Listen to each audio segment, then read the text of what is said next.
I want to show you how to make this all buttercream cake design. Now I do have my cakes iced in American buttercream and I just took that out of the refrigerator so that icing is hard. I'm not going to mess it up. I measured my cake where I want this name to be and I printed that out the right size.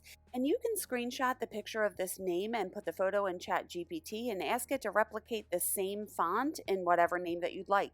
And now here is how I write on cakes. I have tons of videos showing you how I do this, but I put that on the cake. I made sure that it was straight and I'm using my Dresden tool just to trace the letters on there. And again, that icing is solid. I'm not going to mess it up when I do this. So now I have an icing bag with a tip number 4 and I'm just going to trace those letters. I have my arm resting on the countertop so my hand doesn't shake. And I really hate writing on the sides of cakes, but if you can trace something like this, it makes it so much easier. And then I just dip that paintbrush in some water so I can smooth out any of the points that are sticking out and make it look nice and pretty.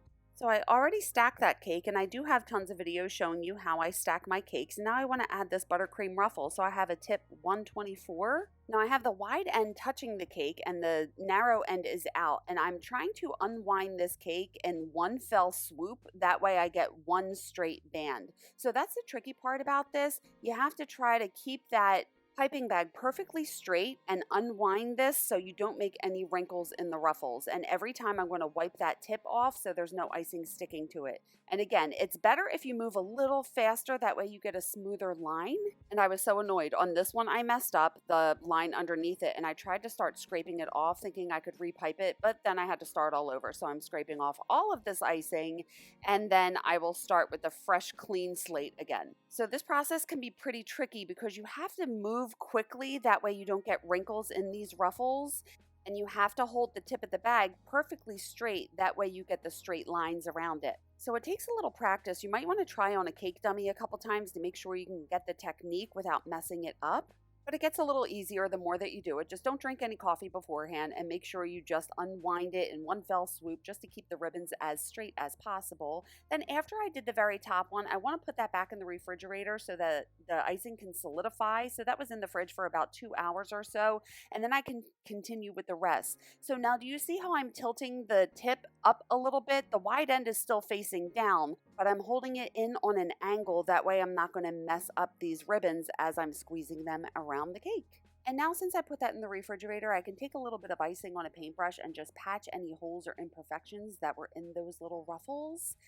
And here are the buttercream ruffles, and my starting and stopping point is going to be the very back of the cake, so no one's going to see that part. So let's make the roses. I have these little wax paper squares and a tip number 12 with some American buttercream, and I'm just squeezing and slowly lifting it up to a point. And these are going on top of a 7-inch tier, so I needed about 25 to 30 total, so I have about 15 of each color, white and pink. I'm going to put them in the freezer, and then I only took out about 3 of them at a time so they don't get too soft. I have a flour nail and a piping bag with a tip number 104, get a little bit of icing down, and I'm going to stick that wax paper to that icing on here, and let's make the rose. So you want to start with the wide tip down, the thin tip is up, and I'm twisting the flour nail as I do this. You see how I lifted the tip up and away and then came back down to create that shape. And then the first row, you want 3 petals. So again, the wide end is down, the narrow end is up, and then you lift up and come down. So I'm doing that 3 times for the first row.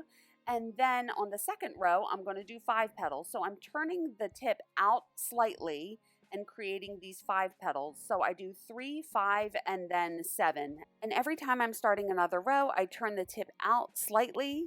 That way I can get this rose shape. Now this is a basic Wilton rose. There are tons of videos out there showing you how to do this, but it's a pretty simple process.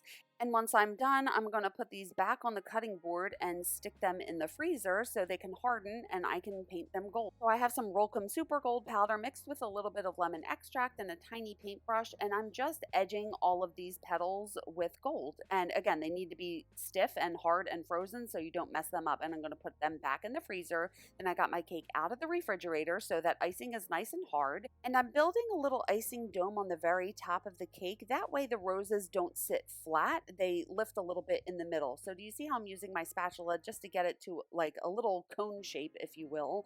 And then I got those out of the freezer and my hands are clean, and I'm just taking these off of that wax paper and placing these all around the cake. And I want to do it immediately after I spread that icing on there so the icing is still sticky and these roses will stick to it. And I needed to add a little bit more icing there just to make it dome a little bit more at the top, and I'm just basically filling it all in with all those roses. And then I have a leaf tip, and I'm just squeezing little leaves in here in between all of those empty spaces. And here is the cake. How beautiful is this all buttercream cake design?